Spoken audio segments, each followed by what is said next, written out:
శక్తివంతమైనవి ఈ ఆషాఢమాస గుప్త నవరాత్రులు.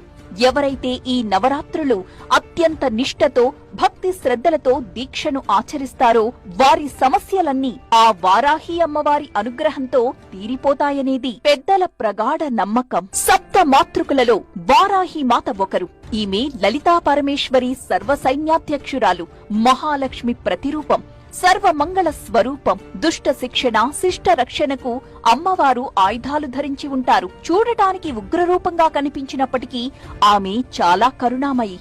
అయితే వారాహి ఆరాధన అందరూ చెయ్యకూడదన్న అపోహ ఉండడం వల్ల చాలా మందికి వారాహి మాత గురించి పెద్దగా తెలియదు.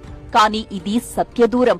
ఎవరైనా సరే వారాహి మాతను పూజించవచ్చు. అరిషడ్ వర్గాలు అమ్మ అధీనంలో ఉంటాయి. కామ, క్రోధ, మద, మోహ, మాత్సర్యాల నుంచి అమ్మవారు మనల్ని కాపాడుతుందని అనుభవజ్ఞుల మాట. మన మనస్సును నియంత్రణలో ఉంచుతుంది. వారాహి మాత భూదేవి నాగలిని, రోకలిని ధరించిన ధాన్యదేవత కూడా. పంటలు సరిగా పండాలన్నా, వ్యవసాయం అనుకూలించాలన్నా ప్రతి రైతు వారాహి మాత ఆరాధన చెయ్యాలని చెబుతారు. వారాహి మాత దీక్షను భక్తి శ్రద్ధలతో చేసిన వారికి వారు కోరుకున్నవన్నీ జరుగుతాయి. భూ సమస్యలు పరిష్కారమవుతాయి. భూ తగాదాలు, కోర్టు కేసులు, శత్రు సమస్యలు, తీవ్ర అనారోగ్య సమస్యలు, జీవితంలో స్థిరత్వం లేకున్నా, మనకు రక్షణ కావాలన్నా, ఇంట్లో తరచూ అశుభాలు జరుగుతున్నా, ఆర్థిక స్థిరత్వం లేకున్నా, అప్పుల బాధల నుంచి విముక్తి పొందాలన్నా వారాహి మాత దీక్ష చేస్తే చాలు.